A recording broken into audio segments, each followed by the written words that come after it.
ईसाय नमः। श्री जानकी वल्लभ जयते। श्री रामचरितमानस प्रथम सोपान बालकांड दोहा नंबर 45। संत कहाए असनीत प्रभु सुत पुराण मुनि गाओ, होय न बिमल विवेक उर गुर सन किए दुराओ। हे प्रभु, संत लोग ऐसी नीत कहते हैं और वेद पुराण तथा मुनिजन भी यही बतलाते हैं कि गुरु के साथ छिपाव करने से हृदय में निर्मल ज्ञान नहीं होता है। अस विचार प्रगट हो निज मोही, हरहु नाति कर जन पर छोऊ। राम नाम कर अमित प्रभावा, संत पुराण उपनिषद गावा। यही सोचकर मैं अपना अज्ञान प्रकट करता हूँ। हे नाथ, सेवक पर कृपा करके इस अज्ञान का नाश कीजिए। संतों, पुराणों और उपनिषदों के नाम के असीम प्रभाव का गान किया। संतत जपत शंभु अविनाशी, शिव भगवान ज्ञान गुण राशि। आकर चारि जीव जग आहाई, काशी मरत परम पद लाई। कल्याण स्वरूप ज्ञान और गुणों के दास अविनाशी भगवान शंभु निरंतर राम नाम का जप करते रहते हैं। संसार में 4 जाति के जीव हैं। काशी में मरने से सभी को परम पद प्राप्त करते। सोपि राम महिमा मुनि राया, शिव उपदेश करत करिदाया। राम कवन प्रभु पूछऊँ तोहि, कहे बुझाए कृपा निध मोहि। हे मुनिराज, वह भी राम नाम की ही महिमा है, क्योंकि शिवजी महाराज दया करके काशी में मरने वाले जीव को राम नाम का ही उपदेश करते हैं। इसी से उनको परम पद मिलता है। हे प्रभु, मैं आपसे पूछता हूँ कि वह राम कौन है। हे कृपा निधान, मुझको समझाकर कहिए। एक राम अवधेश कुमारा, तिनकर चरित विदित संसारा। नारि ब्रहा दुख लहऊ अपारा, भयऊ रोसरन रावण मारा। एक तो राम अवध नरेश दशरथ जी के कुमार हैं। उनका चरित्र सारा संसार जानता है। उन्होंने स्त्री के विराह में अपार दुख उठाया और क्रोध आने पर युद्ध में रावण को मार डाला। प्रभु सोई राम की अपर को, जाहि जपत त्रिपुरार। सत्य धाम सर्वज्ञ तुम, कहु विवेक विचार। हे प्रभु, वही राम है या और कोई दूसरे हैं जिनको शिवजी जपते हैं। आप सत्य के धाम और सब कुछ जानते हैं। ज्ञान विचार कर कर कहिए। जैसे मिटहि मोर भ्रम भारी, कहूँ सो कथा नाथ बेस्तारी। जाग बलिक बोले मुस्काई, तुम्हें विदित रघुपति प्रभुताई। हे नाथ, जिस प्रकार से मेरा यह भारी भ्रम मिट जाए, आप वही कथा विस्तार पूर्वक कहिए। इस पर याज्ञवल्क्य जी मुस्कुराकर बोले, श्री रघुनाथ जी की प्रभुता को तुम जानते हो। राम भगत तुम मन कम बानी, चतुराई तुम्हार मैं जानी। चाहो सुनय राम गुण गूढ़ा, कीन्हु प्रश्न मनऊ अति मूढ़ा। तुम मन वचन और कर्म से श्री राम जी के भक्त हो। तुम्हारी चतुराई को मैं जान गया हूँ। तुम श्री राम जी के रहस्यमय गुणों को सुनना चाहते हो। इसी से तुमने ऐसा प्रश्न किया है, मानो बड़े ही मूढ़ हो। तात सुनहु सादर मनु लाई, कहूँ राम के कथा सुहाई। महामोह मही से शुभ साल, हम कथा कालिका कराला।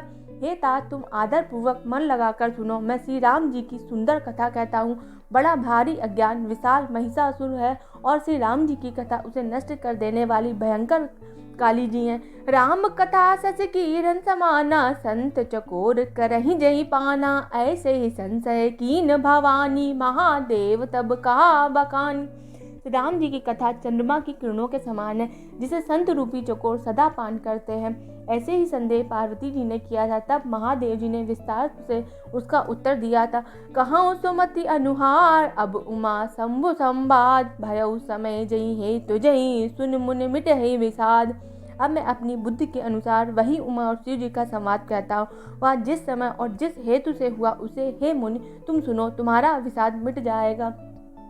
एक बार त्रेता जुग माही, शंभु गए कुंभज ऋषि पाही। संग सती जग जननी भवानी, पूजे ऋषि अखिलेश्वर जानी। एक बार त्रेता युग में शिव जी अगस्त ऋषि के पास गए। उनके साथ जगत जननी भवानी जी सती भी थीं। ऋषि ने संपूर्ण जगत के ईश्वर जानकर उनका पूजन किया। राम कथा मुनि बर्ज बखानी, सुनी महेश परम सुख मानी। ऋषि पूछी हरि भगत सुहाई, कही शंभु अधिकारी पाए। मुनिवर अगस्त जी ने राम कथा विस्तार से कही, जिसको महेश्वर ने परम सुख मानकर सुना। फिर कहत ऋषि ने शिव जी से सुंदर हरि भगत पूछी। शिव जी ने उनको अधिकारी पाकर रहस्य सहित भक्ति का निरूपण किया। कहत सुनत रघुपति गुण गाथा, कछ दुनि तहाँ रहे गिरनाथा। मुनि सन विदा मांगे तुपुरार, चले भवन संग दक्ष कुमारी।